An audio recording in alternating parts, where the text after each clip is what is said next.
Manga. My sister-in-law has twin boys who are 5 years old. They're very, very in the middle of being a child, and you'd swear they have an infinite source of energy.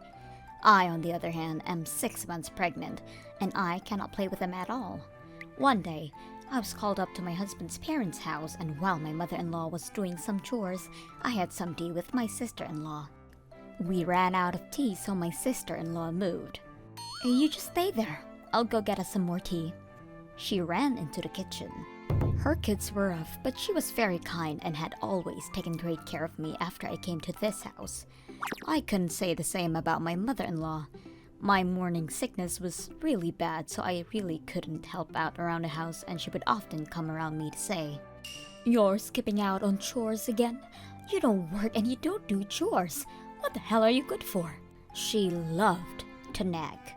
Of course, my husband was furious about that and told her that she was no longer allowed into our house. She calmed down a little bit more, but as soon as my morning sickness started calming down, "You can move now, right? Come on, go buy me this." She started treating me like a slave. It was true though. I did feel better, so I wanted to make sure I could pull my own weight. However, that's when I was called to the house. My sister-in-law was going to be there too, so I said, "Sure." After a walk into the house for a while, I was actually enjoying myself talking to my grandma about pregnancy and things I could do to make things easier. It was really rare and nice. But then my sister-in-law's kids came running in, grinning, and "Get it!" kicked my stomach. "What? Oh, what the hell?" I was shocked and deflected their kick, so it hit my thigh, but my mother-in-law said, "Wow, you guys are so energetic. You got this. Get it!" She was smirking the whole time. Now reinvigorated by their audience, they started really kicking me. They kept kicking me in the back. "Get rid of the criminal!" "Wait, hang on. Stop them." I don't know why she was just sitting there watching them the whole time. I tried to stop them, but if I got this kid off my back, then they would hit me from the front, so I just protected myself in a little ball. Then from above my head, whoa! I heard one of their voices before my sister-in-law slammed one of the kids into the table. The plate shattered and the other kid was thrown halfway across the room onto the sofa. I didn't understand what happened, but when I looked up, my sister-in-law stood there, menacingly. Her kids were aghast. "Hey, what are you?" My mother-in-law almost got out one last nag before my sister-in-law laid a huge bitch slap onto her. You could feel the shockwave emanate when her palm met her face. She didn't understand what had happened, but she just looked up at my sister-in-law with trembling lips. My sister-in-law ignored that noise and got on her knees, facing me. "I'm so sorry." Her face was buried in the ground. She dragged her kids out, now both bawling, and threw them into the yard. She made them sit in the dirt. They eked out an apology while crying. "I'm so sorry. You need to stop." My mother-in-law was also crying and trying to stop her, but to no avail. "You know that auntie has a baby in her belly, right? You know how many times I've told you to be careful about her belly, right?" She started lecturing them as they nodded. I was honestly kind of overwhelmed by her anger, but then I said, "Why did you do that?" I asked. "Grandma told us to. She said that there's a baby and to play pretend with the baby, to make the baby into a bad guy and play with it. She said to go kick the baby and that the baby would have fun." Honestly, I could hear my jaw hit the floor. I was so shocked. I do remember the kids having fun and playing up until that point. "Is there a baby in there?" It was just the usual. Honestly, getting kicked hurt, and if something happened to the child, I couldn't forgive them. And even though they were told to, they should know better than that. But I can also understand how they wouldn't think twice about what their own grandmother told them. Just like they think that mom and dad are always right, they probably never think that grandma is wrong either. "No, it's all a lie. They must have misunderstood me." She was saying something in the corner, but my sister-in-law ignored that too. You really thought the baby would have fun? You guys liked having older boys kicking and hitting you out of the blue? You gonna start being violent towards someone weaker than you?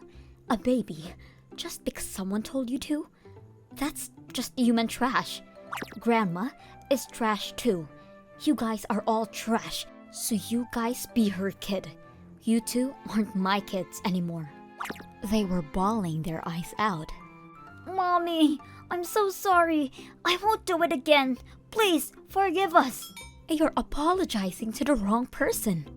Again, they apologized. She kept ignoring my mother-in-law, who felt that it was necessary to keep interrupting her. I think she must have been doing this for a whole hour, yelling at them. And then finally, she turned towards her crying mother-in-law. Why did you do that to my kids? Why don't you answer me? You don't like her, so you don't like her kid either? If you want to be a bitch, you be a bitch alone. They may be able to put the didn't know better card, but you sure as hell can't. You made your own grandkids almost become murderers. Do you understand? Tanami and my brother would be parents who had their child murdered.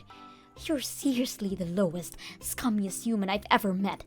I have to protect my kids from people like you. I'm never having anything to do with you again. I can't forgive you. I actually want to fall off a building thinking about how I was born from you. She gathered her stuff and started getting ready to go home. My mother-in-law kept trying to stop her, but my sister-in-law was also crying and denied all advances to her. Don't touch me! Her kids were also shocked by their mother crying and started crying harder. My mother-in-law was crying, saying, "Let me at least fix your knee." She just kept screaming the same thing. After my husband came home, she brought her husband with her and both of them begged for forgiveness on their knees, face kissing the ground. He was mad too, but he couldn't exactly get mad at the twins that were basically manipulated by his own mother. He knew how much their parents would scold them, so he decided to just accept the apology. However, the mother-in-law was the problem. There was the problem of how she was before, and the fact that she used her grandkids' innocence made him mad beyond anything I'd ever seen. He went straight to her house and made a huge scene. I was told to not go to her house and to make sure the baby stays safe. My mother-in-law was chewed out by my father-in-law, my husband, and my sister-in-law along with her husband and his parents. Oh, my parents too. Her husband threw her out of the house. Luckily, she was able to return back to her own parents' home, but the next day, she was begging for forgiveness at my sister-in-law's house. My brother-in-law ignored her and went to work. My sister-in-law also completely ignored her as well. I was told to be careful as well, and wouldn't you know it, she showed up at my door as well.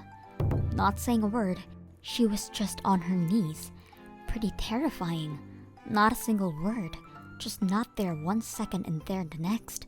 I'm sure my neighbors were terrified. I was glad that our entrance had a small walkway.